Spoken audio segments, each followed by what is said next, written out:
The first thing Natasha noticed when she opened her eyes was the harsh fluorescent lighting above her hospital bed. The second thing was the absence of her husband Benjamin, who should have been holding her hand, asking if she was okay. Instead, a nurse with tired eyes was checking monitors that beeped steadily beside her bed. "Where's my baby?" The words came out as a whisper, her throat feeling like sandpaper. Natasha's hand instinctively moved to her belly, where her 6-month bump should have been. The flatness under the hospital gown made her heart stop. "Mrs. Richardson, please try to stay calm," the nurse said, but her expression told Natasha everything she needed to know. "The doctor will be in shortly to explain everything." Natasha's mind raced back to the last thing she remembered. She had been at their home, preparing for what was supposed to be a small celebration for the baby shower that Benjamin had insisted on hosting. She remembered feeling dizzy after drinking the sparkling grape juice that Rachel, Benjamin's secretary, had brought over to help with preparations. Rachel had been so helpful lately, always volunteering to assist with party planning and errands. Too helpful, Natasha now realized. "How long have I been here?" Natasha asked, her voice stronger now despite the growing panic in her chest. 3 days, the nurse replied. "You were brought in unconscious. Your husband said he found you collapsed in your bedroom. 3 days. 3 days of her life gone, and Benjamin wasn't even here." Natasha tried to sit up, but her body felt weak, foreign. The hospital gown was loose around her middle, confirming her worst fears about the baby she had been carrying. Dr. Martinez entered the room with a clipboard and the kind of serious expression that medical professionals wear when delivering devastating news. He was a middle-aged man with graying temples and kind eyes that couldn't hide the gravity of what he was about to say. "Mrs. Richardson, I'm glad to see you're awake. How are you feeling?" "Tell me about my baby," Natasha said, cutting straight to the point. She had no patience for small talk when her world was clearly falling apart. Dr. Martinez pulled up a chair beside her bed. "I'm very sorry to tell you this, but you lost the baby. The toxicology report showed high levels of a substance in your system that caused severe complications. We did everything we could, but the damage was too extensive." "What substance?" Natasha's voice was eerily calm, though inside she felt like screaming. "A combination of medications that should never be mixed, especially not by someone who's pregnant. It appears someone deliberately gave these to you. The police have been notified and they'll want to speak with you when you're ready." Deliberately. Someone had done this on purpose.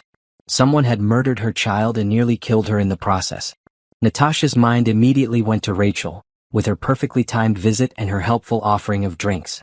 Rachel, who had been working late with Benjamin more and more frequently. Rachel, who always seemed to know exactly what was happening in Natasha's personal life. "Where is my husband?" she asked, though she was beginning to suspect she already knew the answer. "He was here the first day, but he said he had urgent business matters to handle. He left his contact information with the nurse's station if you needed anything." Business matters. Their baby was dead, his wife was in the hospital, and Benjamin Richardson was handling business matters. The same Benjamin who had promised to love and protect her, who had cried when they found out they were having a baby girl, who had spent hours talking to her belly every night. A police detective knocked on the door frame and entered when Dr. Martinez waved him in. Detective Johnson was a tall black man with intelligent eyes and a notebook already in his hand. "Mrs. Richardson, I'm sorry to bother you while you're recovering, but I need to ask you some questions about what happened 3 days ago." Natasha nodded, her mind becoming clearer with each passing minute. If someone had done this deliberately, she was going to make sure they paid for it. No one takes away a mother's child and gets away with it. "Tell me about the last thing you remember," Detective Johnson said, pen poised over his notebook. "I was at home preparing for a small gathering we were having for the baby. My husband's secretary, Rachel Martinez, came over to help. She brought sparkling grape juice and insisted I try some because it was a special brand. After I drank it, I started feeling dizzy and nauseous. I thought it was just pregnancy symptoms, but then everything went black." Detective Johnson wrote quickly. "This secretary, Rachel Martinez, how well do you know her?"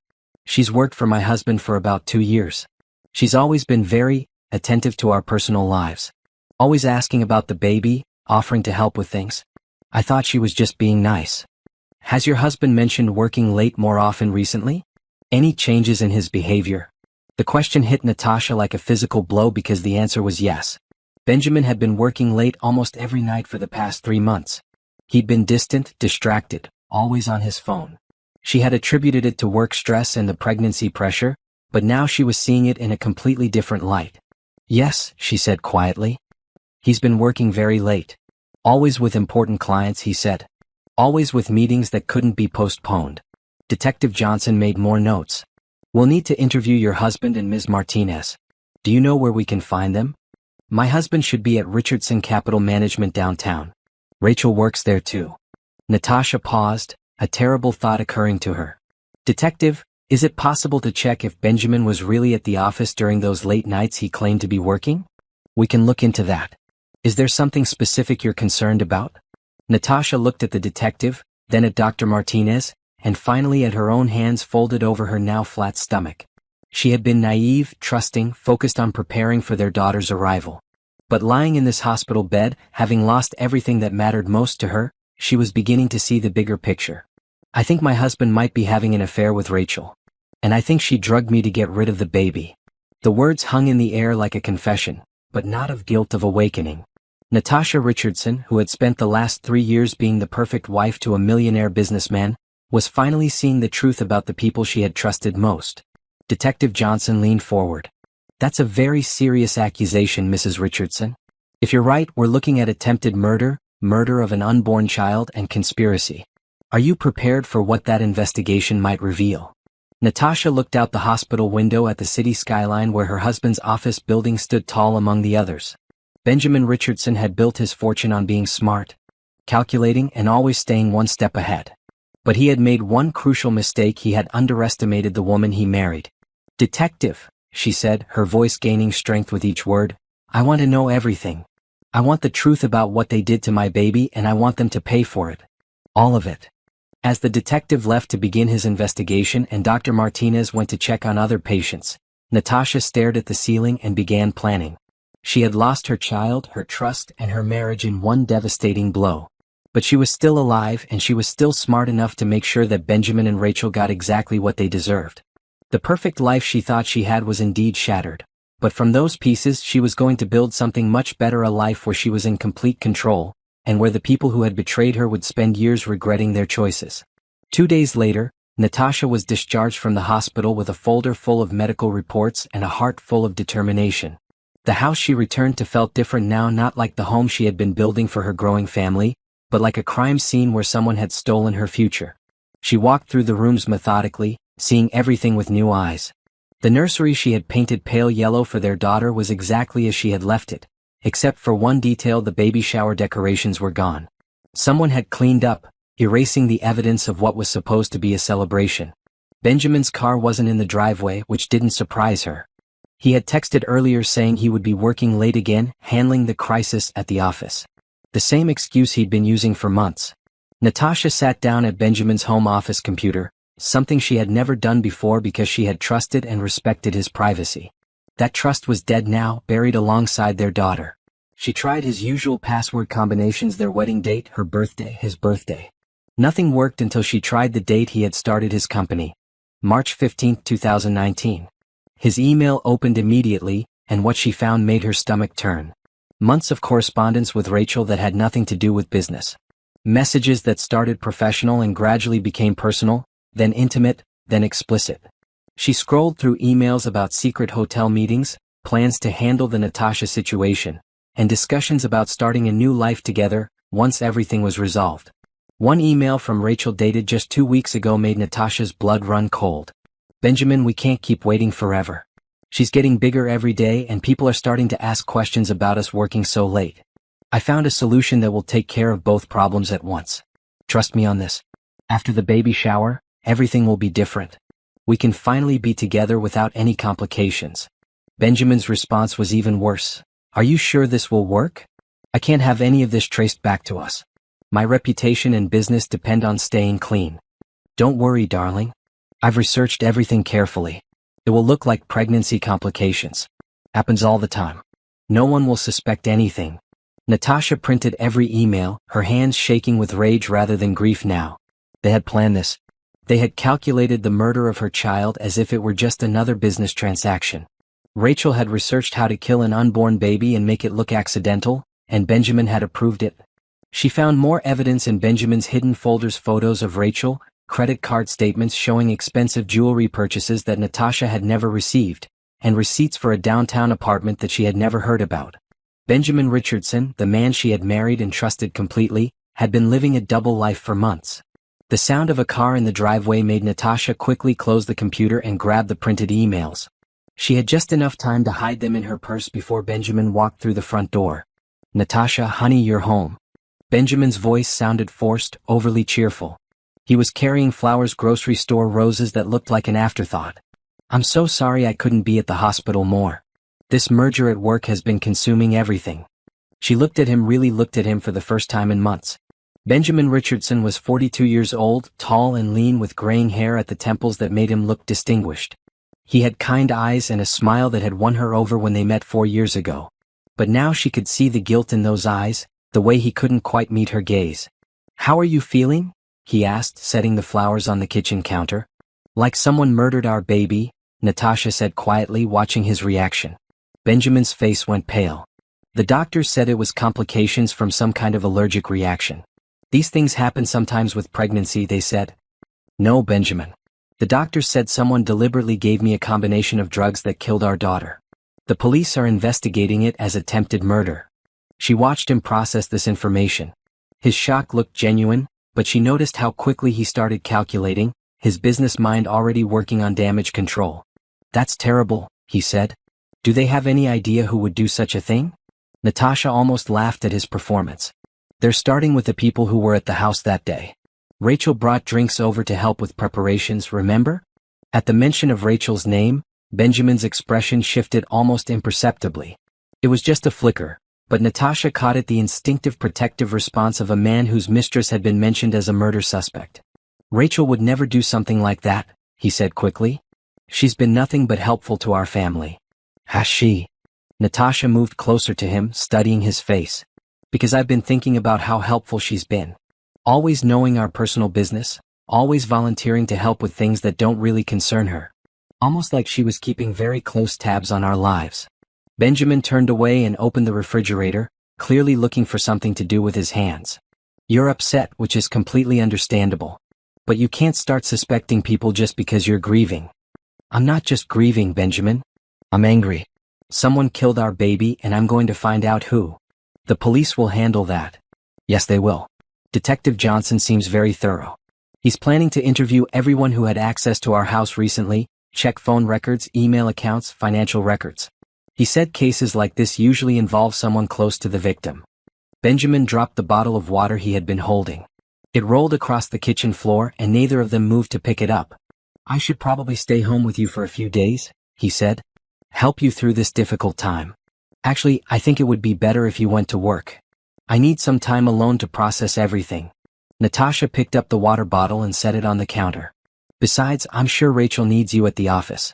All those important meetings and late nights." The accusation hung between them, unspoken but clear. Benjamin's face went through several expressions: surprise, guilt, calculation, and finally resignation.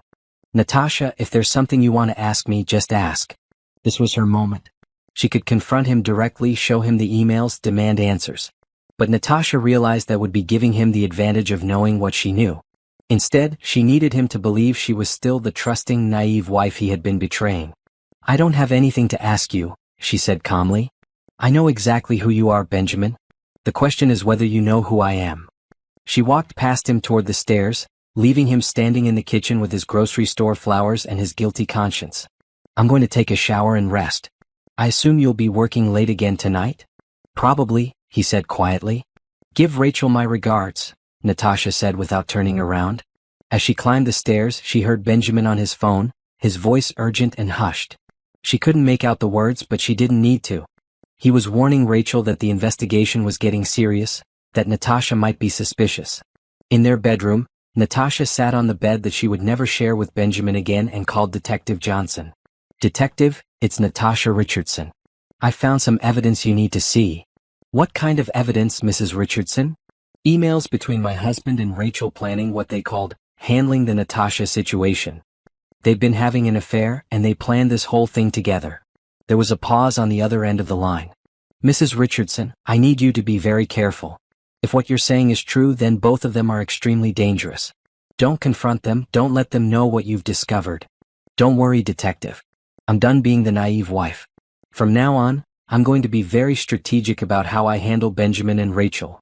What do you mean by that? Natasha looked at herself in the bedroom mirror. She was 34 years old, smart, educated, and until 3 days ago she had been completely dependent on Benjamin's wealth and status. But she was about to change that. I'm going to make sure they both get exactly what they deserve. And I'm going to enjoy watching it happen. After hanging up with the detective, Natasha opened her laptop and began researching. She looked up divorce lawyers, private investigators, and business consultants. If Benjamin thought he could destroy her life and walk away with his reputation intact, he was about to learn how wrong he was. The woman who had trusted blindly was gone. In her place was someone who would never be a victim again. The next morning, Natasha woke up with a clarity she hadn't felt in months. She had spent the night planning instead of grieving, strategizing instead of crying.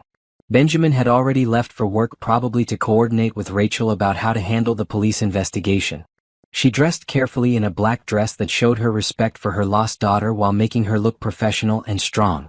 Today she was going to start gathering the evidence that would destroy both Benjamin and Rachel completely. Her first stop was Richardson Capital Management, the investment firm Benjamin had built over the past 8 years.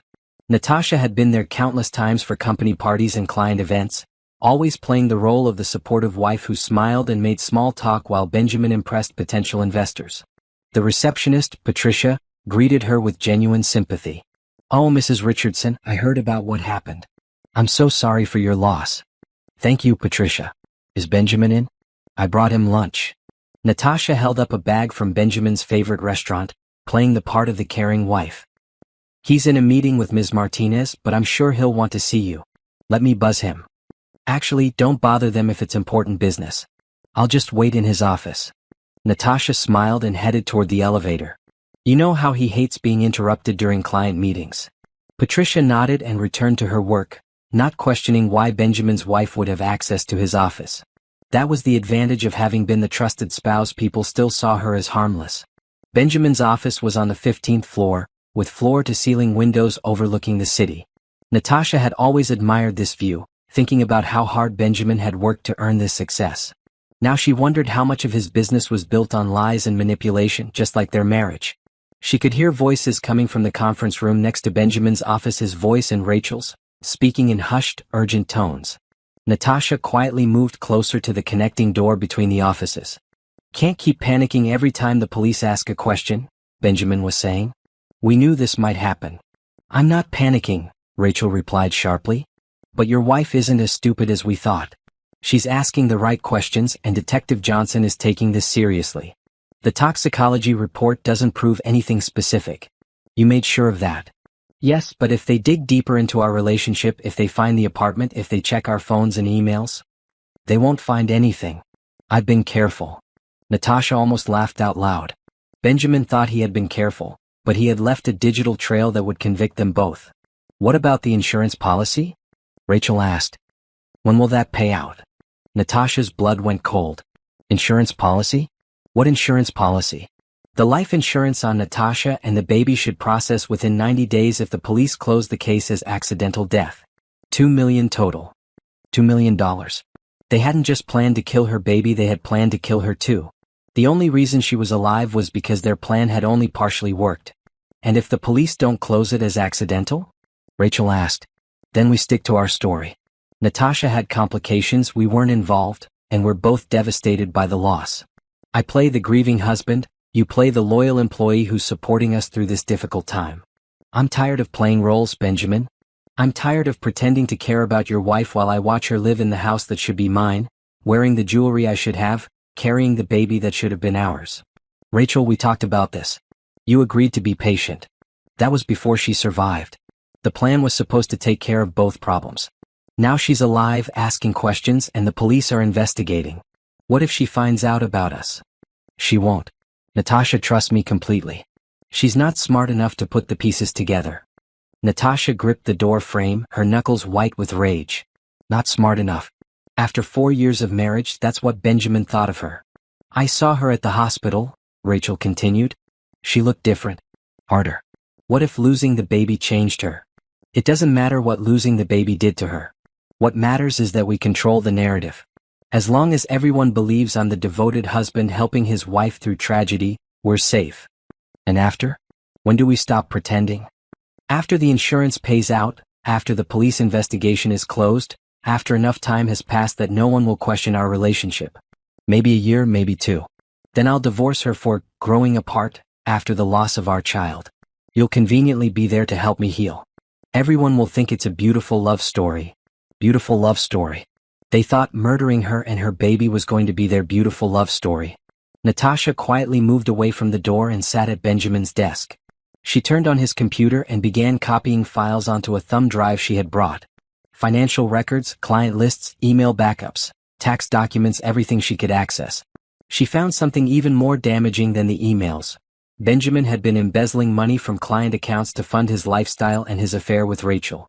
The downtown apartment, the expensive gifts, the luxury vacations he claimed were business trips, all of it paid for with stolen money.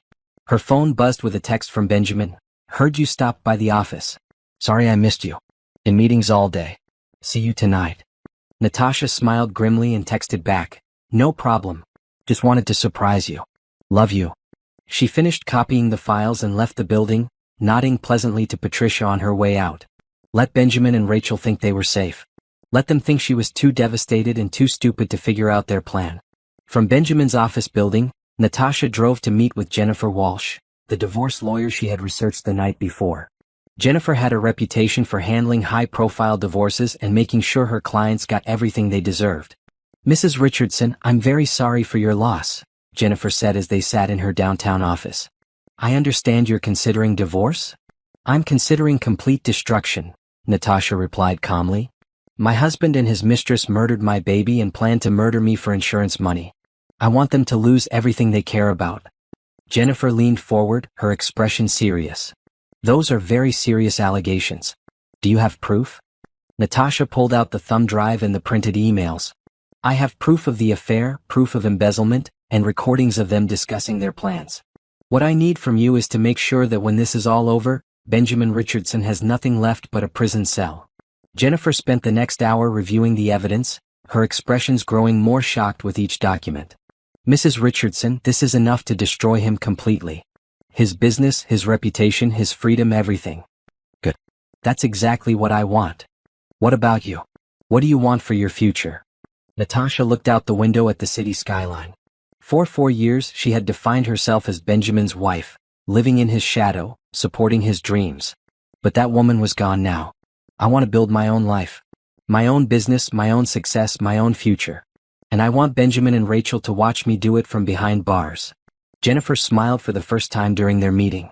Mrs. Richardson, I think we're going to work very well together. That evening, Natasha made dinner and waited for Benjamin to come home. When he walked through the door at 9 o'clock, she was sitting at the kitchen table with candles lit and his favorite meal prepared. This is a nice surprise, he said, kissing her forehead like the loving husband he was pretending to be. I thought we should have dinner together. We haven't done that in a while. They ate and made small talk about his work, her recovery, and the police investigation. Benjamin played his role perfectly concerned, supportive, appropriately grief-stricken about their loss. The detective called me today, he said as they were clearing the dishes. He wanted to ask some questions about the day of the baby shower. What did you tell him? The truth.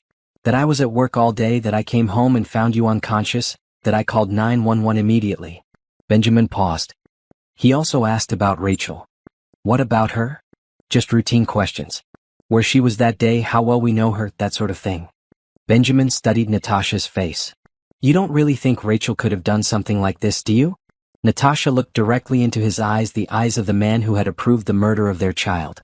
Benjamin, I think people are capable of much more evil than we ever imagine. I think someone who seems trustworthy and caring could actually be a monster in disguise. Benjamin's expression flickered, just for a moment, with something that looked like fear. You're probably right, he said quietly. After Benjamin went to bed, Natasha sat in the living room and made a list of everything she needed to accomplish. Destroy Benjamin's business through the embezzlement evidence. Make sure both he and Rachel were prosecuted for murder and attempted murder. Build her own life from the ground up. But most importantly, she needed to make sure that when this was all over, they would understand that underestimating Natasha Richardson had been the biggest mistake of their lives.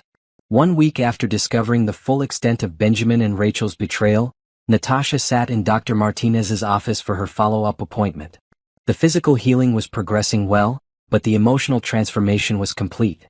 She was no longer the trusting wife who had walked into that hospital, she was someone entirely new. "How are you feeling, Mrs. Richardson?" Dr. Martinez asked, reviewing her chart. "Stronger every day," Natasha replied, and she meant it. "Doctor, I have a question about the drugs that were given to me. Would someone need medical knowledge to know that combination would be dangerous to a pregnancy?" Dr. Martinez looked up from his notes. "The specific combination found in your system would require some research, but it's not necessarily expert-level knowledge. Someone could find the information online if they were determined enough. And if someone wanted to make it look like natural pregnancy complications?" "Mrs. Richardson, these are questions for the police investigation. I hope you're not trying to conduct your own investigation. That could be dangerous." If only he knew what she had already discovered. "Of course not, doctor. I'm just trying to understand what happened to my baby." After leaving the medical office, Natasha drove to the bank where she and Benjamin held their joint accounts. It was time to start protecting her own interests. "Mrs. Richardson, how can I help you today?" asked Janet, their personal banker who had handled their finances for 3 years.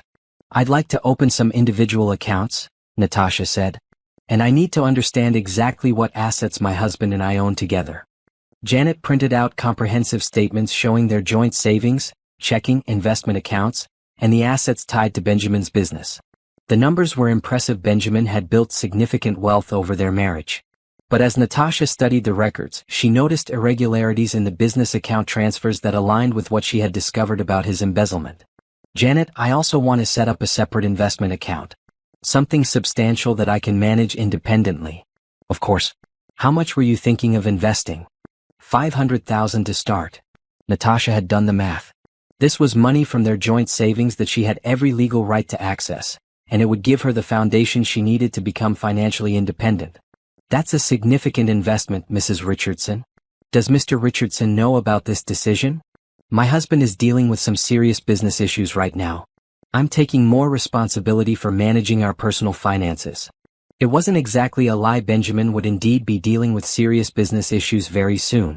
After setting up her new accounts and transferring the money, Natasha drove to a commercial real estate office in the business district.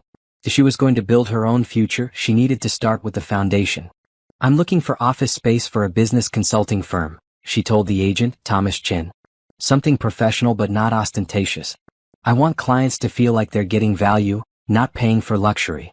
Thomas showed her several properties, but one stood out: a corner office on the 8th floor of a modern building, with large windows and an open layout perfect for a growing business. "This space was recently vacated by a law firm," Thomas explained. "It's already set up with conference rooms, individual offices, and a reception area. Very turnkey for someone starting a new venture." "What's the lease term?" "We can do anything from 1 year to 5 years, depending on your needs." "I'll take a 3-year lease," Natasha decided. "I want to be established but maintain flexibility for growth." That afternoon, she signed the lease under her maiden name, Natasha Parker Consulting. The name felt right, like she was reclaiming the identity she had set aside when she became Mrs. Richardson. Her phone rang as she was leaving the real estate office. Detective Johnson's name appeared on the screen. "Mrs. Richardson, we need to meet. I have some updates on the investigation." They arranged to meet at a coffee shop downtown, away from any place where Benjamin or Rachel might see them together. Detective Johnson was waiting at a corner table when Natasha arrived, and his expression was serious. "We've made progress," he said without preamble. "The lab analysis confirmed that the drug combination in your system was specifically chosen to cause pregnancy complications. This wasn't random or accidental." "What does that mean for the case?" "It means we're officially treating this as attempted murder and murder of an unborn child. We've also obtained warrants for your husband's and Ms. Martinez's phone records, email accounts, and financial records." Natasha nodded calmly, though inside she felt a surge of satisfaction. "What can I do to help?" "Actually, Mrs. Richardson, I need to ask you to be careful. Based on what we're uncovering, both your husband and Ms. Martinez are extremely dangerous. If they realize you're cooperating with our investigation..." "Detective, I appreciate your concern, but I'm not the same woman I was 2 weeks ago. I know exactly how dangerous they are, and I'm prepared to protect myself."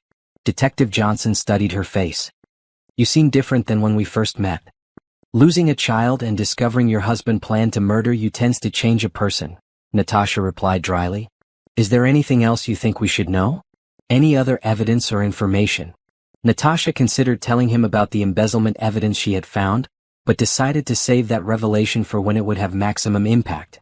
Just make sure you look closely at Benjamin's business finances. I think you'll find some interesting irregularities.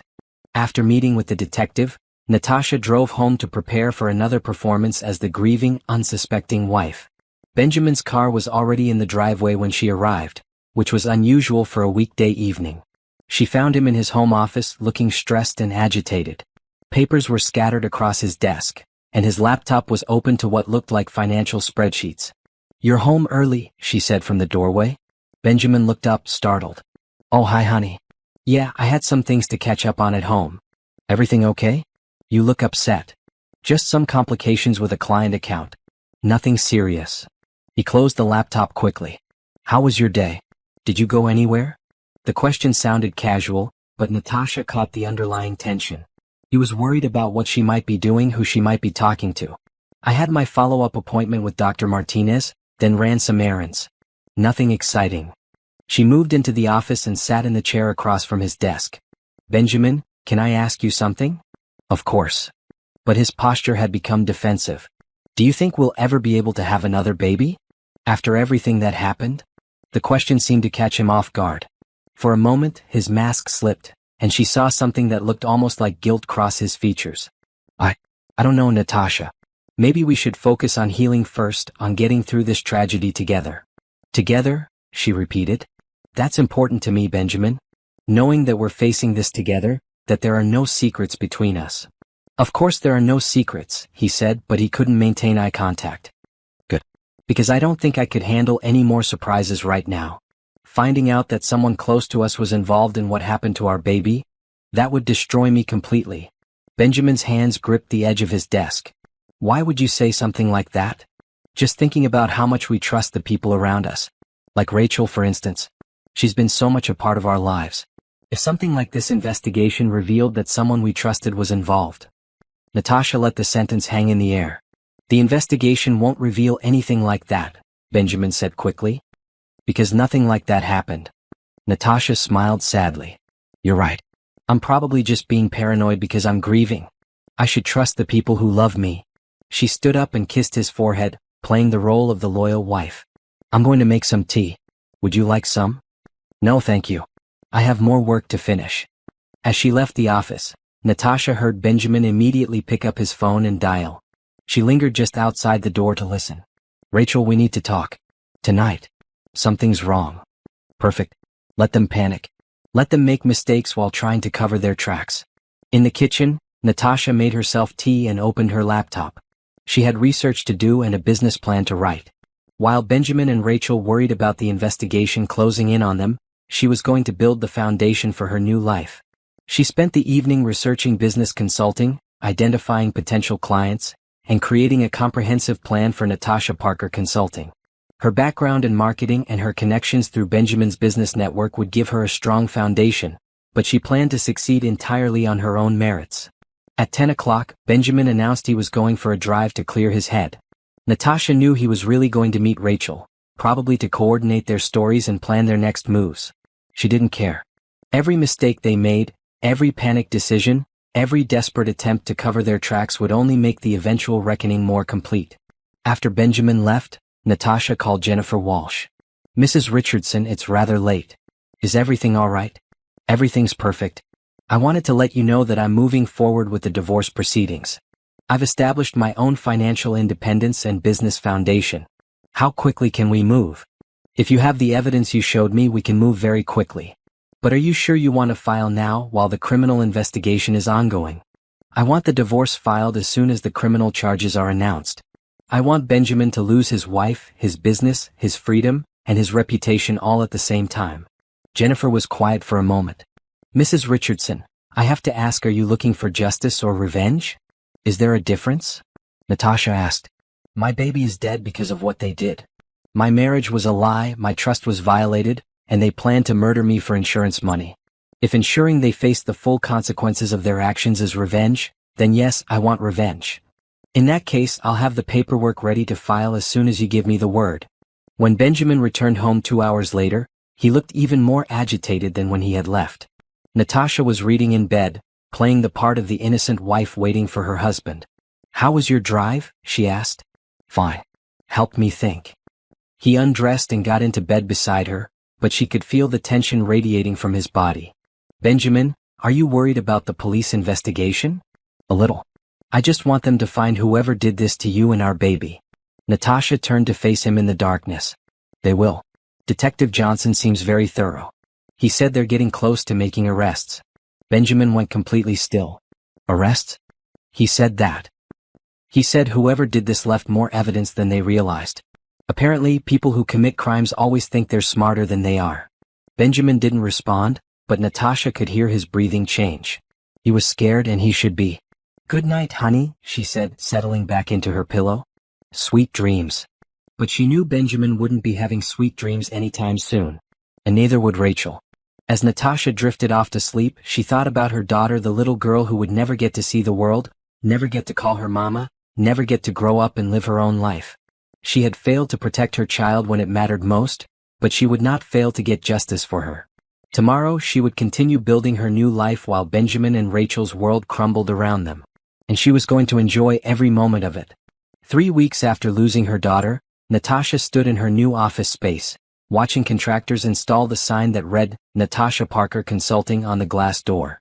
The name felt powerful, like she was finally becoming the person she was meant to be. Her phone buzzed with a text from Detective Johnson. "Major developments. Can you meet this afternoon?"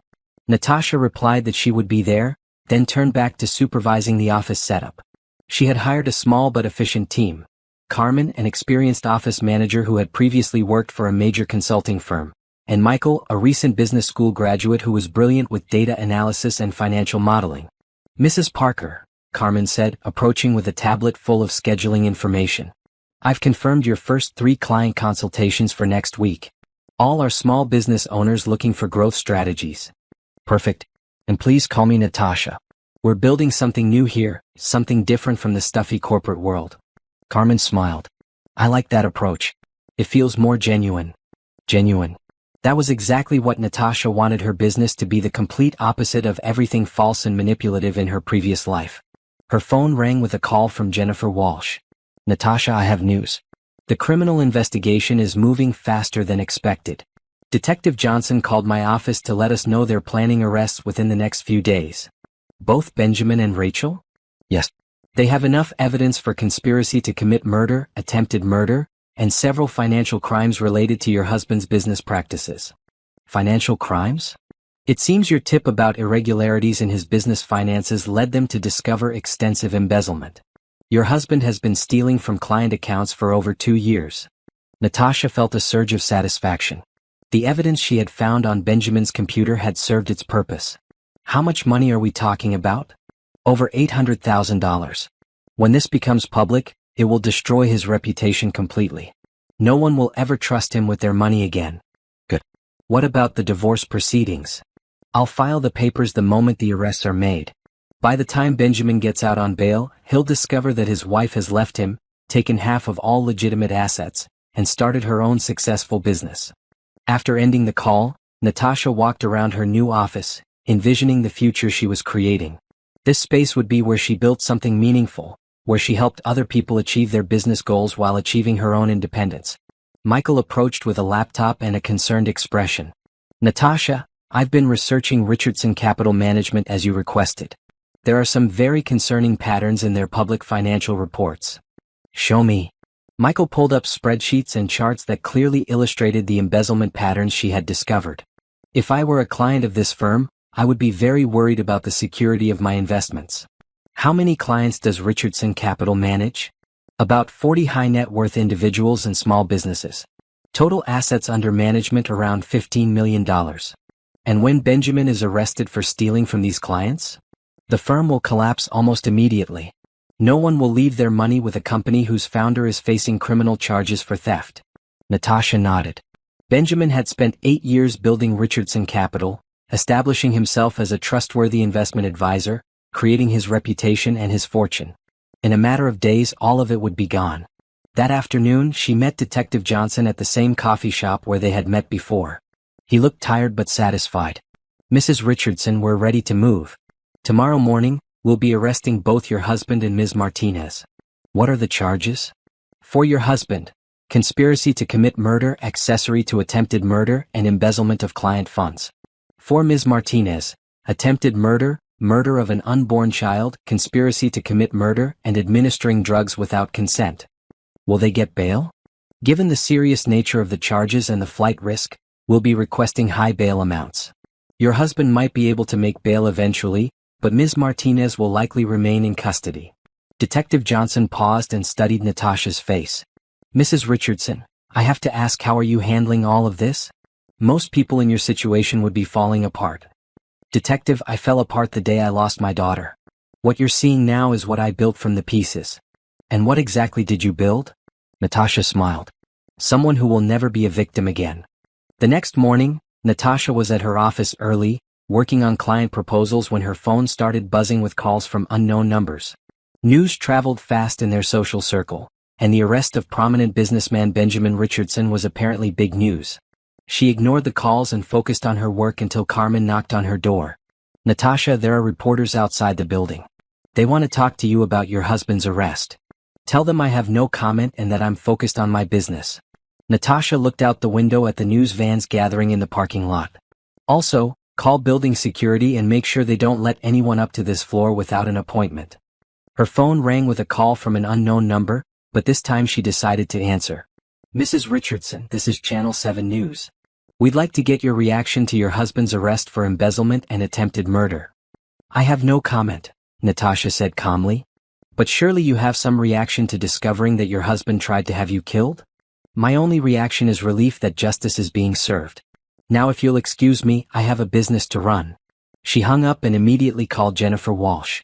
Jennifer, the media circus has started. Are you ready to file the divorce papers? Already done. The papers were filed an hour ago. Benjamin Richardson will be served while he's in jail. Perfect timing. Natasha, there's something else. The DA's office called. They want you to testify before the grand jury about what you discovered regarding your husband's activities. When? Next week. Are you prepared for that? I've been preparing for weeks. I want to make sure they understand the full scope of what Benjamin and Rachel did. After dealing with the media attention and legal matters, Natasha returned to her work. She had 3 client consultations that afternoon, and she wasn't going to let Benjamin's drama interfere with building her new life. Her first client was Patricia Chin, who owned a small marketing agency and needed help expanding her client base. As they discussed Patricia's business goals, Natasha found herself energized by the process of helping someone else achieve success. You have excellent instincts, Natasha told her. What you need is a more systematic approach to client acquisition and a stronger online presence. Can you help me develop that? Absolutely. That's exactly what Natasha Parker Consulting specializes in, helping ambitious people build the businesses they deserve. By the end of the day, Natasha had signed 3 new clients and developed comprehensive plans for helping each of them achieve their goals. For the first time in weeks, she felt genuinely happy about something. Carmen stayed late to help manage the ongoing media calls and schedule appointments for the following week. You know, Carmen said as they were preparing to leave, I've worked for a lot of business owners, but I've never seen anyone handle a crisis like this. Most people would be hiding at home, crying. Crying doesn't solve problems, Natasha replied. Building something better does. As she drove home that evening, Natasha reflected on how much her life had changed in just a few weeks. She had gone from being Benjamin Richardson's dependent wife to being Natasha Parker, independent business owner. She had transformed from victim to survivor to someone who was actively creating her own success. The house felt different when she walked in, emptier but also cleaner somehow. The toxic presence of Benjamin's lies and manipulation was gone, replaced by the quiet satisfaction of knowing that justice was being served. She made herself dinner and sat at the kitchen table with her laptop, working on business plans and client strategies. This was her life now, focused, purposeful, and entirely under her own control. Her phone buzzed with a text from an unknown number. This is Benjamin. They won't let me call from jail. I need you to post bail. Please help me. Natasha stared at the message for a long moment, then deleted it without responding. Benjamin Richardson was her past. Natasha Parker was her future. She spent the evening working on her business and planning her testimony for the grand jury. She was going to make sure that Benjamin and Rachel understood the full consequences of underestimating the woman they thought they could destroy.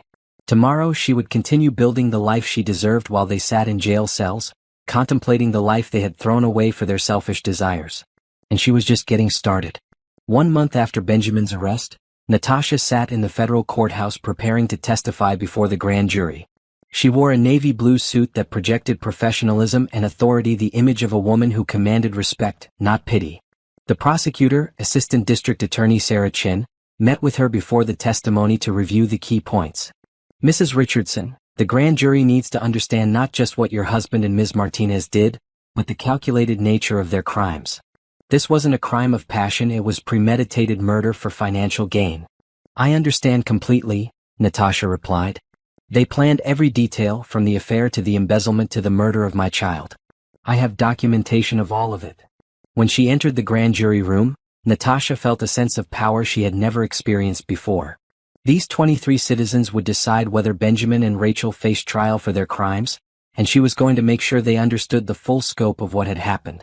Ladies and gentlemen, she began, 6 weeks ago, I was a trusting wife preparing for the birth of my first child. My husband Benjamin Richardson and his secretary Rachel Martinez murdered my daughter and tried to murder me for $2 million in insurance money. She methodically presented the evidence.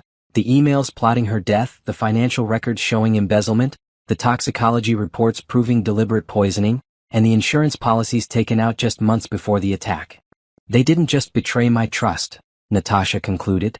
They betrayed every client who trusted Benjamin with their money, every employee who worked for his company, and every friend who believed they were good people. They are dangerous criminals who will hurt anyone to get what they want. The grand jury deliberated for less than 2 hours before returning with indictments on all charges. Benjamin and Rachel would face trial for attempted murder, murder of an unborn child, conspiracy, and multiple counts of embezzlement and fraud. Walking out of the courthouse, Natasha felt the weight of justice beginning to balance the scales. Her phone buzzed with a call from Detective Johnson. Mrs. Richardson, excellent testimony. The grand jury was clearly convinced. What happens next? Trial preparation. Given the strength of the evidence, the DA expects this to move quickly. Both defendants are looking at 25 to life if convicted on all charges. 25 to life. Benjamin and Rachel would spend the rest of their lives in prison, paying for what they had done to her daughter. From the courthouse, Natasha drove to her office, where Carmen was managing a steady stream of new client inquiries. Word about Natasha Parker Consulting was spreading, and business was growing rapidly. 3 more potential clients called this morning, Carmen reported. Including Harrison Industries, they want to hire us for a major expansion project. Harrison Industries was a $50 million manufacturing company. Landing them as a client would establish Natasha Parker Consulting as a serious player in the business world. Schedule the meeting for tomorrow, Natasha decided. And Carmen, start researching larger office space. We're going to need more room. That afternoon, Natasha met with Michael to review their growing client portfolio and financial projections.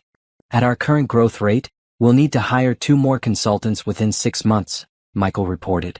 Our revenue for the first month exceeded our 6-month projections. What about the Richardson Capital situation? How is that affecting the market? The firm collapsed completely. All clients withdrew their funds within days of Benjamin's arrest. The estimated total losses from his embezzlement are now over $1 million. Natasha nodded. Benjamin's life work had been destroyed in a matter of days, just as he had tried to destroy hers. Her phone rang with a call from Jennifer Walsh. Natasha, we have developments on the divorce front. Benjamin's lawyer contacted me about a settlement offer. What kind of offer? He wants to keep the house and his remaining business assets in exchange for paying you ongoing alimony. Natasha almost laughed. He's in jail facing 25 to life, his business is destroyed, and he thinks he can negotiate keeping assets? His lawyer seems to think the criminal charges might not stick, or that he might get a reduced sentence. What did you tell them? I told them you weren't interested in alimony from a convicted felon. You want a clean break and your fair share of all legitimate assets. Perfect. Make sure Benjamin understands that I don't want anything from him except the satisfaction of watching him face the consequences of his choices. That evening, Natasha worked late at her office, preparing for the Harrison Industries presentation. As she researched their company and developed a comprehensive consulting proposal, she reflected on how much her life had changed. 6 weeks ago, she had been financially dependent on a man who was planning to murder her. Now she was building a successful business and helping other people achieve their goals. She had transformed from victim to victor in less than 2 months. Her phone buzzed with another text from Benjamin's number. "Natasha, please reconsider. We can work this out. I made mistakes, but we can rebuild." This time, instead of deleting the message, she decided to respond. "Benjamin, the only mistake you made was thinking I was weak enough to let you destroy me. Enjoy prison." She blocked his number and returned to work. The next morning, Natasha arrived at Harrison Industries wearing her best suit and carrying a presentation that would win them the biggest contract of her young company's existence. "Mrs. Parker," said James Harrison, the company's CEO, "we're impressed with your reputation and your team's background. What can you offer Harrison Industries?" "Mr. Harrison, I can offer you something unique, a consultant who understands that success isn't just about making money, it's about building something lasting and meaningful. I've learned the hard way what happens when people prioritize short-term gains over long-term integrity." She presented her comprehensive analysis of Harrison Industries' expansion opportunities, including detailed financial projections, risk assessments, and implementation timelines. The presentation was flawless, professional, and convincing. "Mrs. Parker," James Harrison said when she finished, "you've clearly done your homework. But I have to ask, with all the media attention around your personal situation, can we trust that you'll be focused on our business needs?" Natasha looked him directly in the eyes. "Mr. Harrison, my personal situation taught me that I can survive the worst betrayal imaginable and come out stronger. If I can rebuild my entire life in 6 weeks, I can certainly help you expand your business. The question isn't whether I'm focused, it's whether you're ready to work with someone who never gives up." Harrison smiled and extended his hand. "Welcome to the Harrison Industries team, Mrs. Parker." Walking out of Harrison Industries with a signed contract worth $200,000, Natasha felt a surge of pure triumph. She had not only survived Benjamin and Rachel's attempt to destroy her, she was thriving beyond anything she had ever imagined possible. Her phone rang with a call from ADA Sarah Chin. "Mrs. Richardson, I have news about the plea negotiations." "Plea negotiations?" "Both defendants' lawyers approached us about plea deals to avoid trial." "What kind of deals?" "Benjamin's lawyer offered a guilty plea to embezzlement in exchange for dropping the attempted murder charges. Rachel's lawyer wants to plead guilty to involuntary manslaughter instead of murder." Natasha felt a surge of anger. They were still trying to minimize the consequences of what they had done. "What was your response?" "I told them we're not interested in deals. We have enough evidence to convict on all charges, and that's exactly what we intend to do." "Good. I want them to face the full consequences of their choices. The trial is scheduled to begin in 8 weeks. Are you prepared for that?" "I've been preparing since the day I woke up in that hospital bed." That evening, Natasha celebrated her business victory with dinner at an upscale restaurant downtown. As she sat alone at a table overlooking the city, she raised a glass of wine to toast her daughter's memory. "I'm sorry I couldn't protect you," she whispered. "But I promise I'll make sure they pay for what they did to you." Her phone buzzed with a text from Carmen. "Channel 7 wants to interview you about building a successful business after tragedy. Interested?" Natasha considered the request. She had been avoiding media attention, focusing on building her business rather than discussing her personal story. But maybe it was time to show the world what Benjamin and Rachel had failed to destroy. She texted back, "Schedule it for next week." It's time people knew that being underestimated can be the greatest advantage of all.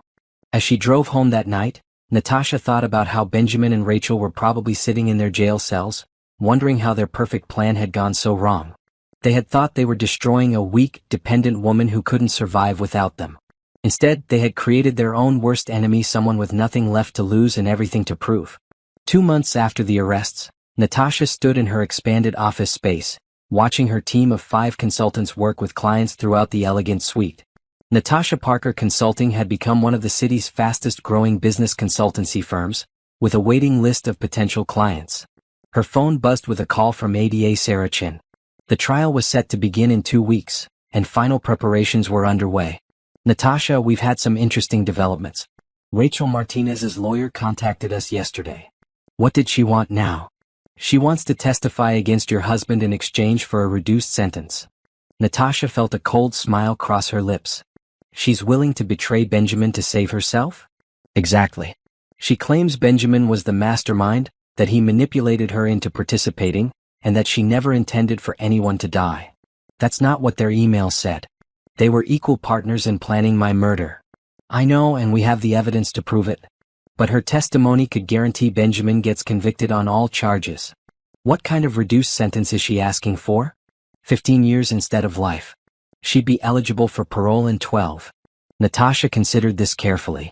Rachel Martinez would still spend over a decade in prison, and her testimony would ensure that Benjamin faced the full consequences of his crimes. Will her testimony help convict him? Absolutely. She knows details about the planning that only someone on the inside would know. Then let her testify. Let her destroy the man she claimed to love. It's poetic justice.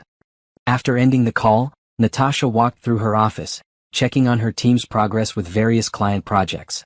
The Harrison Industries expansion was proceeding ahead of schedule, and 3 other major companies had hired Natasha Parker Consulting for significant projects. Carmen approached with the day's schedule and a stack of media requests. The Channel 7 interview airs tonight, Carmen reminded her. And 5 more news outlets have requested interviews about your story. Which outlets? Business Weekly wants to feature you in their Entrepreneurs to Watch section. Forbes is interested in a piece about building a business after personal tragedy. The others are mostly local news. Schedule Business Weekly and Forbes. I want the business community to know that Natasha Parker Consulting is here to stay. That afternoon, Natasha met with her lawyer to discuss the final details of her divorce settlement. With Benjamin's assets frozen due to the criminal charges, the divorce had become more complicated than initially expected. The good news is that the house and all legitimate assets will be yours, Jennifer explained. Benjamin's criminal activity has voided any claim he might have had to contested property. What about his business assets? Richardson Capital Management is being liquidated to pay back the clients he stole from. There won't be anything left from that. And his personal accounts? After paying legal fees and restitution, there won't be much left. But you'll receive everything that remains. Natasha nodded. She didn't care about Benjamin's money. She was making more than enough on her own. What mattered was that he would have nothing left when he got out of prison in 25 years. That evening, Natasha watched herself on the Channel 7 News interview from her home office. The woman on screen looked confident, professional, and completely in control, nothing like the grieving victim people might have expected to see. After losing everything I thought mattered, her televised self was saying, I discovered that I had never really lost anything at all. I had just been living someone else's version of my life. Now I'm living my own version, and it's better than anything I could have imagined. The interviewer asked, do you have any message for other women who might be facing similar betrayals? Yes. Don't wait for someone else to save you, and don't waste time being the victim of someone else's choices. Take control of your life and build something better. The people who try to destroy you are actually giving you the greatest gift, the opportunity to discover how strong you really are. Her phone rang immediately after the interview ended. The caller ID showed a number she didn't recognize, but she answered anyway. Mrs. Richardson? This is Margaret Stone from Business Weekly. I just watched your interview, and I'd like to discuss a feature article about your business success. It's Miss Parker now, Natasha corrected. And I'd be happy to discuss that with you. Over the next week, Natasha gave interviews to several business publications, each one focusing on her transformation from dependent wife to successful entrepreneur.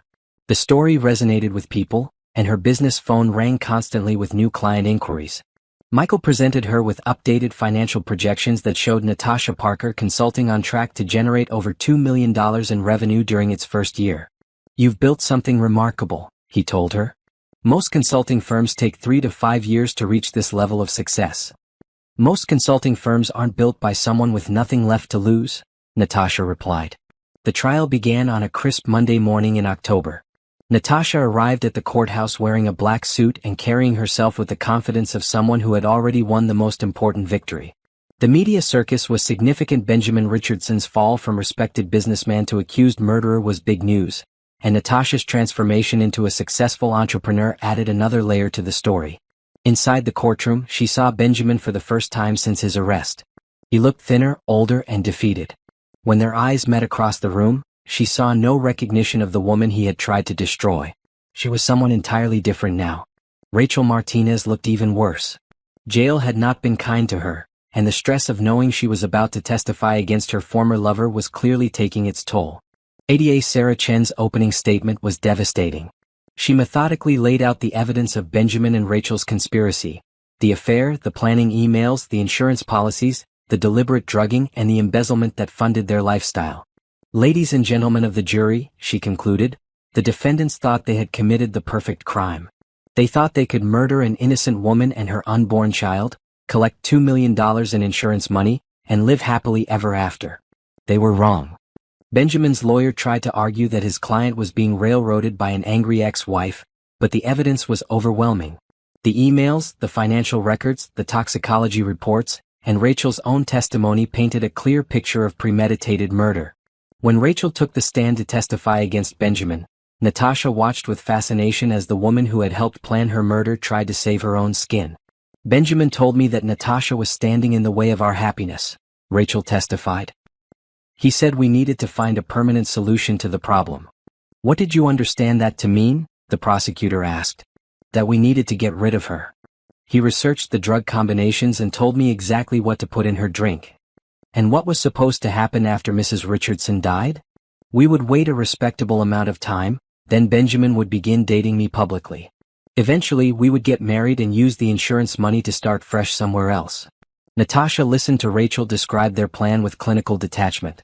These people had plotted the murder of her and her child as casually as planning a vacation.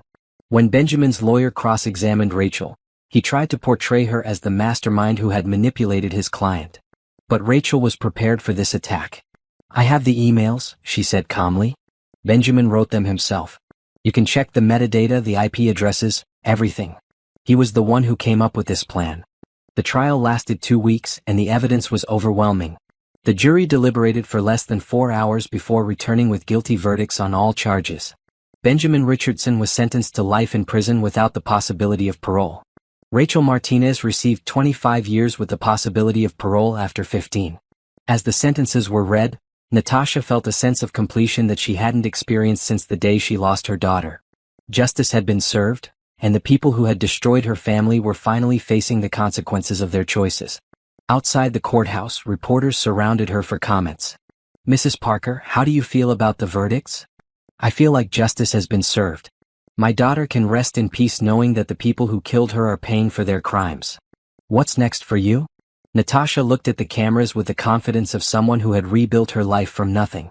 What's next is continuing to build the life I deserve.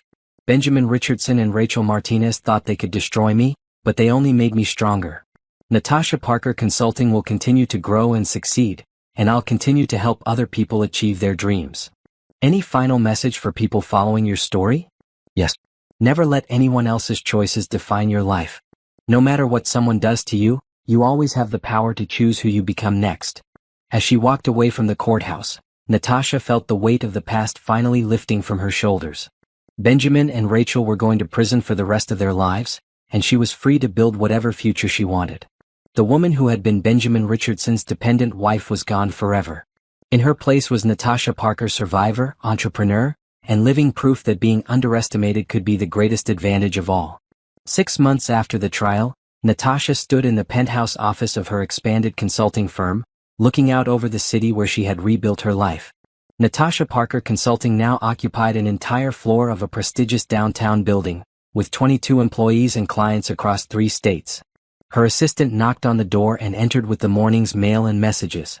Miss Parker, you have a call from 60 Minutes. They want to do a segment on your story for their show on remarkable business comebacks. Schedule it for next month, Natasha decided. Also, what's the status on the Harrison Industries expansion project? Completed ahead of schedule and under budget. Mr. Harrison wants to discuss hiring us for 3 more projects. Natasha smiled. Success was the sweetest revenge of all. Her phone buzzed with a call from Detective Johnson, who had become something of a friend during the investigation and trial. Natasha, I thought you'd want to know Benjamin Richardson was attacked in prison yesterday. Attacked? Is he alive? Yes, but he's in the prison hospital. Apparently, word got around that he murdered a pregnant woman, and the other inmates didn't take kindly to that. Natasha felt no sympathy for Benjamin. Prison justice was harsh, but he had earned every bit of what he was experiencing. What about Rachel Martinez? She's in protective custody at the women's prison. Apparently, she's not handling incarceration well. Her lawyer filed an appeal, but it was denied. Good. They both deserve to spend the rest of their lives paying for what they did. That afternoon, Natasha met with her accountant to review the quarterly financial reports. The numbers were impressive. Natasha Parker Consulting had generated over $3 million in revenue during its first 18 months, and projections showed continued rapid growth. "You've built something remarkable," her accountant told her. "Most people who go through what you experienced would have fallen apart. Instead, you've created one of the most successful consulting firms in the region." "Success is the best revenge," Natasha replied. "Every dollar I earn, every client I help, every person I employ is proof that Benjamin and Rachel failed to destroy me." Her phone rang with a call from Jennifer Walsh, who had become not just her lawyer but a trusted advisor. "Natasha, I have news about Benjamin's prison situation. His lawyer contacted me." "What does he want now?" "Benjamin is asking for a divorce meeting. He wants to discuss unfinished business between you two." Natasha almost laughed. "There is no unfinished business. Our marriage ended the day he tried to murder me." I told his lawyer the same thing. "But I think you should consider meeting with him." "Why would I want to see Benjamin ever again?" "Because he's desperate, broken, and realizing that his life is effectively over. Sometimes seeing your enemy completely defeated provides closure that nothing else can." Natasha considered this. She had built an amazing new life, but there was still a part of her that wondered if Benjamin truly understood the magnitude of what he had lost. "Set up the meeting. I want to see what the great Benjamin Richardson has become." 2 weeks later, Natasha sat in the prison visiting room, waiting for the man who had tried to destroy her life. When Benjamin was brought in, she barely recognized him. The confident businessman was gone, replaced by a broken man in an orange jumpsuit with healing bruises on his face. He sat across from her at the metal table, and for several moments, neither of them spoke. "You look different," he finally said. "I am different. I'm the person I was always meant to be before I made the mistake of trusting you." Benjamin's hands were shaking. "Natasha, I know what I did was wrong. I know I hurt you terribly. But I never meant for things to go as far as they did. You researched how to murder a pregnant woman and make it look accidental. How much further could things have gone? I was confused, caught up in something I couldn't control. Rachel manipulated me." "Stop." Natasha's voice was ice cold. "Don't you dare try to blame Rachel for your choices. You were both equally guilty and you're both paying the price." Benjamin looked around the depressing visiting room, then back at her designer suit and confident demeanor. "You've done well for yourself. I've done better than well. I've built a multi-million-dollar business, I employ over 20 people, and I'm featured in business magazines as an example of entrepreneurial success. I'm everything you never thought I could be. I always knew you were smart." "No, you didn't. You told Rachel I wasn't smart enough to figure out what you were doing. You thought I was weak, dependent, controllable. That was your biggest mistake." Benjamin's shoulders sagged. "What do you want from me, Natasha? An apology?" "I'm sorry. I'm so sorry for everything." "I don't want an apology, Benjamin. I want you to understand that you didn't just lose your freedom when you planned to murder me. You lost the chance to be part of something extraordinary." "What do you mean?" "I mean that the woman you tried to kill has become more successful than you ever were. While you're rotting in here, I'm building something that will last for decades. You could have been part of that success if you had just been honest and faithful. Instead, you chose to throw everything away for a temporary affair with your secretary." Benjamin began to cry, actually cry in front of her. "I lost everything," he whispered. "My business, my reputation, my freedom, my life. And for what? For a woman who testified against me to save herself. You lost all of that because you chose to lose it. Every decision you made, from starting the affair to planning my murder to stealing from your clients, was your choice. You weren't a victim of circumstances, you were the architect of your own destruction. Can you ever forgive me?" Natasha looked at this broken man who had once seemed so powerful and successful. She felt no pity, no lingering love, no desire for reconciliation. "Benjamin, I forgave you the day I decided to build a better life than the one you tried to take away from me. But forgiveness doesn't mean I'll ever forget what you did, and it doesn't mean there won't be consequences. You're going to spend the rest of your life in prison, and I'm going to spend the rest of mine proving that you made the worst decision in the world when you underestimated me." She stood to leave. "Natasha, wait. Is there any chance, any possibility that we could work things out someday? When I get out?" Natasha turned back to face him one final time. "Benjamin, you're never getting out. You received life without parole, remember? And even if you did, the woman you married is dead. You killed her the day you decided to murder our baby. I'm someone completely different now, someone you never deserved and could never understand." As she walked away from the prison, Natasha felt a sense of complete closure. Seeing Benjamin broken and defeated had confirmed what she already knew: she had won completely. That evening she worked late in her office, preparing for a presentation to the mayor's Economic Development Committee. Natasha Parker Consulting had been selected to help plan the city's business growth strategy, a contract worth over $500,000. Her phone rang with a call from a number she didn't recognize. When she answered, she heard Rachel Martinez's voice. "Natasha, please don't hang up. I'm calling from prison." "What do you want, Rachel?" "I want to apologize. I want you to know that I'm sorry for what we did to you and your baby." "Are you sorry you did it or sorry you got caught?" There was a long pause. "I'm sorry I listened to Benjamin. I'm sorry I let him convince me that you were the problem. I know now that he was using both of us." "Benjamin didn't use you, Rachel. You were both equally responsible for planning my murder. Don't try to rewrite history now that you're facing the consequences. I know you hate me and you have every right to, but I want you to know that I think about your baby every day. I think about the life we took away from her and from you. Good. I hope thinking about it keeps you awake every night for the next 25 years. Natasha, I know this is asking too much, but is there any way you could find it in your heart to forgive me?" Natasha looked out at the city lights, thinking about her daughter who would never see this view, never build her own dreams, never have the chance to forgive or be forgiven. "Rachel, I can forgive you the same way I forgave Benjamin, by building a life so successful and fulfilling that your attempt to destroy me becomes irrelevant. But I will never forget what you did, and I will never minimize the evil of your choices." "I understand. I hope you do. I hope you spend every day of your sentence thinking about the innocent life you took and the family you destroyed. I hope you never have a moment's peace." Natasha hung up and blocked Rachel's number. She was done with both of them forever. As she returned to work on her presentation, Natasha reflected on how completely the tables had turned. 6 months ago, Benjamin and Rachel had been planning her murder, confident in their superior intelligence and careful planning. Now they were both in prison, broken and desperate, while she was thriving beyond anything she had ever imagined possible. They had intended to destroy her, but instead, they had set her free to become the person she was always meant to be. Their betrayal had been the catalyst for her transformation from victim to victor. Her phone buzzed with a text from her newest client. "Ms. Parker, the board reviewed your proposal and we're extremely impressed. We'd like to move forward immediately.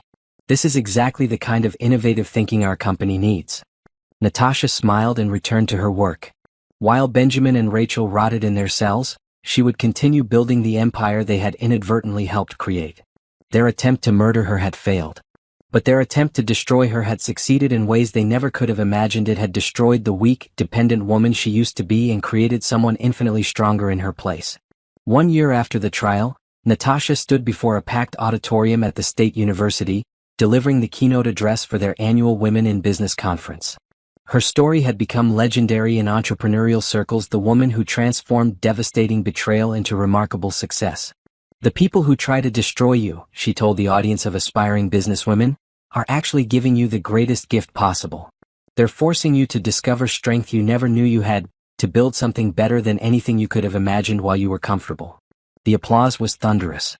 After her speech, dozens of women approached her with their own stories of betrayal, setbacks, and comebacks. Natasha realized that her experience, as painful as it had been, was helping other people find their own strength. Back at her office that afternoon, Carmen presented her with a stack of new business proposals and interview requests. "Forbes wants to feature you on their cover for the Self-Made Women issue," Carmen reported. "And Harvard Business School wants you to speak at their graduation ceremony. Schedule both.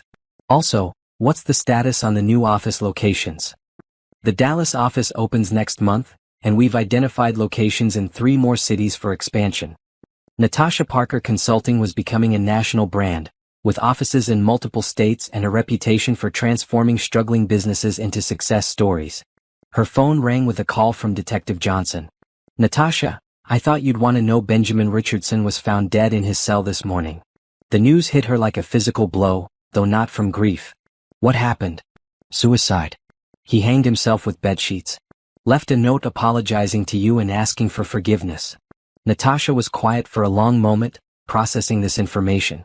Benjamin had chosen to end his own life rather than face decades in prison for what he had done. "How do you feel about this?" Detective Johnson asked.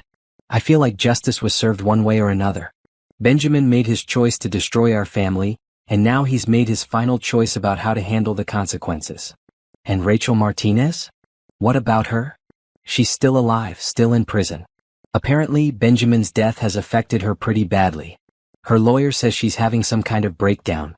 Natasha felt no sympathy for Rachel either. She has 15 more years to think about what she did to my daughter. Maybe Benjamin's death will help her understand the true weight of their crimes. After hanging up, Natasha sat in her office thinking about the man who had once been her husband. Benjamin Richardson had been intelligent, charismatic, successful, and ultimately too weak to face the consequences of his choices. His suicide was the final act of cowardice in a life that had become defined by selfish decisions. That evening, she met with a client for dinner at an upscale restaurant downtown. Marcus Williams owned a chain of restaurants and was looking to expand into new markets. "Miss Parker," he said over appetizers, "I've been following your story in the business press. What you've accomplished in less than 2 years is remarkable." "Thank you. What you've built with your restaurants is impressive too. Sometimes the best businesses come from people who understand adversity." As they discussed his expansion plans, Natasha found herself energized by the challenge of helping another entrepreneur achieve their dreams. This work helping people build something meaningful gave her a sense of purpose that she had never felt during her marriage to Benjamin. Her phone buzzed with a text from an unknown number. "Miss Parker, this is Dr. James Chin from the fertility clinic. We spoke 6 months ago about your options for having children in the future. I have some encouraging news about new treatments. Would you like to schedule a consultation?" Natasha stared at the message. 6 months earlier, she had quietly explored whether it would be possible for her to have children after the trauma her body had endured from Rachel's poisoning. The initial prognosis had been discouraging, but medical science was always advancing. She texted back, "Please schedule a consultation for next week." The possibility of motherhood, of creating new life after having life stolen from her, felt like the final piece of her transformation. Over the weekend, Natasha spent time at the cemetery where her daughter was buried. She had visited the small grave regularly, bringing flowers and updates about her life. "Hi, sweetheart," she said, kneeling beside the headstone that read, "Baby girl Richardson forever in our hearts. Mommy has some news. The bad man who hurt you is gone now. He can't hurt anyone ever again. And Rachel is going to stay in prison for a long time, thinking about what she did to you." She placed fresh flowers on the grave and continued talking to her daughter. "I'm building something beautiful, something that would make you proud. I'm helping other people achieve their dreams, and maybe someday I might be able to give you a little brother or sister. I know you would have been the most amazing big sister." The wind rustled through the trees, and Natasha felt a sense of peace that had eluded her since the day she lost her child. The following week, her consultation with Dr. Chen brought unexpected hope. "The good news is that the damage from the poisoning wasn't as extensive as we initially thought," he explained. "With some advanced treatments, there's a good chance you could carry a healthy pregnancy to term." "What kind of treatments?" "A combination of hormone therapy and careful monitoring. It would be considered a high-risk pregnancy, but many women in similar situations have successful outcomes." For the first time since losing her daughter, Natasha allowed herself to hope for the future she had thought was impossible. "Doctor, if I decided to move forward with this, what would the timeline look like?" "We could begin treatments within a few months. Of course, you'd need a partner, or you could consider using a sperm donor." Natasha had been so focused on building her business and getting justice for her daughter that she hadn't even considered dating or relationships. The idea of trusting someone new seemed impossible after what Benjamin had done. "I need time to think about this," she told Dr. Chin. That evening, she worked late in her office, thinking about the direction of her life. She had achieved everything she had set out to accomplish. Benjamin and Rachel were facing the consequences of their crimes. Her business was wildly successful, and she had proven that she was capable of far more than anyone had ever imagined.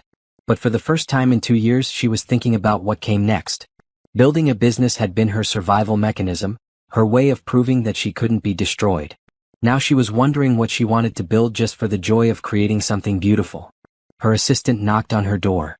"Miss Parker, there's a gentleman here to see you. He says he's from the mayor's office." "Send him in." The man who entered was tall, well-dressed, and had kind eyes that reminded her of her father. He extended his hand with a warm smile. "Miss Parker, I'm David Thompson, the mayor's chief of staff. I've been wanting to meet you for months." "What can I do for you, Mr. Thompson?" "Actually, I was hoping to discuss what we can do for each other. The mayor is putting together a task force to help other women who are starting businesses after major life challenges. Your story has inspired so many people, and we'd like you to lead the initiative." They talked for over an hour about the program's goals and structure. David was intelligent, passionate about helping people, and completely different from the manipulative businessman she had been married to. As he was leaving, David paused at the door. "Miss Parker, I hope this isn't inappropriate, but would you like to have dinner sometime?" "Not business, just dinner." Natasha looked at this man who was asking her on a date like a normal person, without ulterior motives or hidden agendas. For the first time in 2 years, she felt a flutter of possibility. "I'd like that," she said. After he left, Natasha sat in her office thinking about the unexpected turns her life was taking. Benjamin's death had closed one chapter completely, and new chapters were beginning to open. She picked up her phone and called Dr. Chen's office. "This is Natasha Parker. I'd like to schedule an appointment to begin fertility treatments. I'm ready to start building the family I deserve."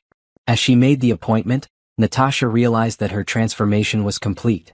She had gone from victim to survivor to victor, and now she was ready to become something new, a woman who wasn't defined by what had been done to her, but by what she chose to create for herself.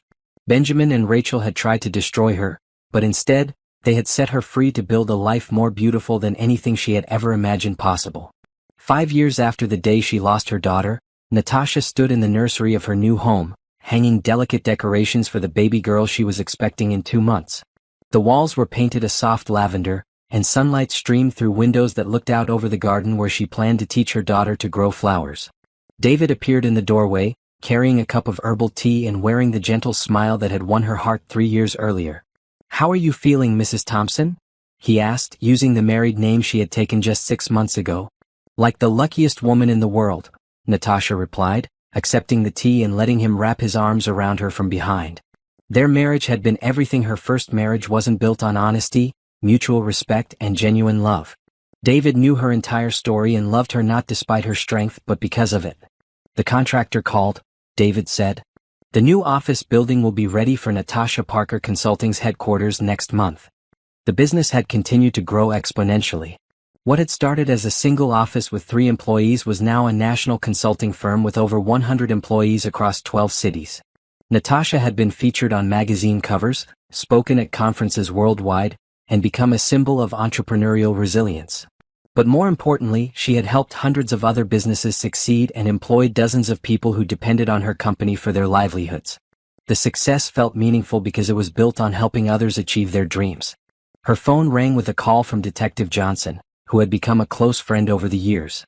"Natasha, I have news about Rachel Martinez." "What about her?" "She died in prison yesterday. Apparently she's been sick for months and refused treatment.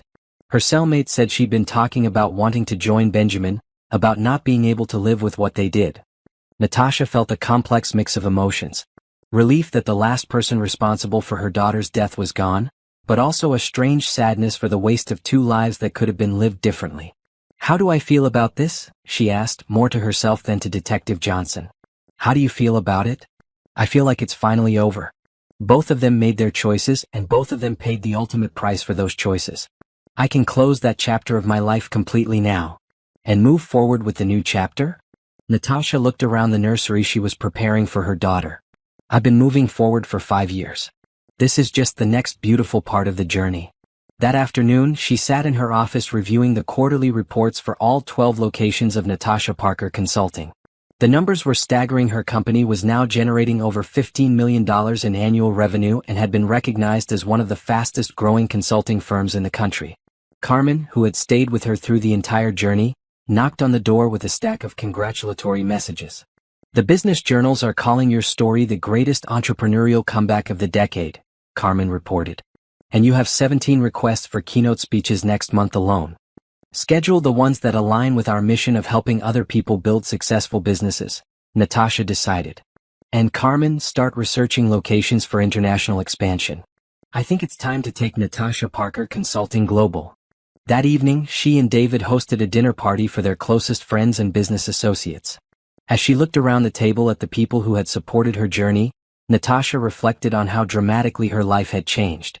5 years earlier, she had been a dependent wife with no identity separate from her husband. Now she was a successful CEO, a respected businesswoman, a happily married woman expecting her second child, and someone who used her platform to help other people achieve their goals. Jennifer Walsh, who had remained both her lawyer and close friend, raised her glass for a toast. To Natasha Thompson, who proved that being underestimated can be the greatest advantage of all, and that the best revenge is building a life so successful that your enemies become irrelevant. Everyone raised their glasses, but Natasha had something to add. 5 years ago, 2 people tried to destroy me because they thought I was weak and disposable. They thought they could murder my child and me, take my money, and live happily ever after. She paused, her hand resting on her pregnant belly. They were wrong about everything. They didn't destroy me, they set me free to become the person I was always meant to be. She looked around the table at the faces of people who truly cared about her. Benjamin and Rachel are both dead now, and I'm more alive than I've ever been. I have a business that helps people achieve their dreams, a husband who loves and respects me, and a daughter on the way who will grow up knowing that she comes from a line of strong women who never give up. David squeezed her hand. Tell them about the foundation. Oh yes, Natasha smiled. David and I are starting a foundation to help women who are rebuilding their lives after betrayal or abuse. We're going to provide business loans, mentorship, and support for women who want to create their own financial independence. The dinner party continued late into the evening, filled with laughter, business discussions, and plans for the future. As the last guests were leaving, Natasha stood on her front porch looking out at the life she had built. Her phone buzzed with a text from an unknown number. Miss Parker, I watched your interview on 60 Minutes last night. 3 years ago, my husband left me with nothing after 20 years of marriage. I thought my life was over. But watching your story gave me hope that I could build something new. I started my own catering business and it's growing every month. Thank you for showing me that it's never too late to become who you're meant to be. Messages like this arrived regularly now. Natasha's story had inspired thousands of women to take control of their lives and build their own success. Later that night, as she was getting ready for bed, Natasha caught sight of herself in the mirror. The woman looking back at her was confident, successful, and genuinely happy. She bore no resemblance to the naive, dependent wife who had trusted blindly and nearly paid with her life. David appeared behind her in the mirror, wrapping his arms around her. Any regrets? He asked softly. About what? About any of it. The marriage to Benjamin, what happened, the path that brought you here. Natasha considered the question seriously. If Benjamin had never betrayed her, if Rachel had never tried to murder her, if she had never lost her first daughter, she would never have discovered her own strength. She would never have built her business, never have helped hundreds of other people achieve success, never have met David, never have learned what real love looked like. No regrets, she said firmly. Everything that happened led me to this life, to this family, to this purpose. Benjamin and Rachel thought they were destroying me, but they were actually creating the person I was always supposed to become. She placed her hands on her pregnant belly, thinking about the daughter who would be born in 2 months. This little girl is going to grow up knowing that she's strong, capable, and able to overcome anything life throws at her. She's going to know that being underestimated is an advantage, and that the best response to people who try to tear you down is to build something so beautiful and successful that their attempts become irrelevant. As they prepared for bed, Natasha thought about the journey that had brought her to this moment. She had started as a victim, become a survivor, transformed into a victor, and finally evolved into someone who used her victory to help others. Benjamin Richardson and Rachel Martinez were dead, their lives wasted on selfish desires and evil choices. But their attempt to destroy Natasha had ultimately created something beautiful: a successful business, a loving marriage, and a new life that would carry forward the lesson that strength comes from surviving the worst and building something better. Lying in bed next to her husband, feeling her daughter move inside her, surrounded by the success she had built with her own hands, Natasha finally felt complete peace. The woman who had been Benjamin Richardson's victim was gone forever. In her place was Natasha Thompson, entrepreneur, wife, mother-to-be, and living proof that being underestimated could be the greatest gift of all. Outside her window, the city lights twinkled like stars, illuminating the empire she had built from the ashes of betrayal.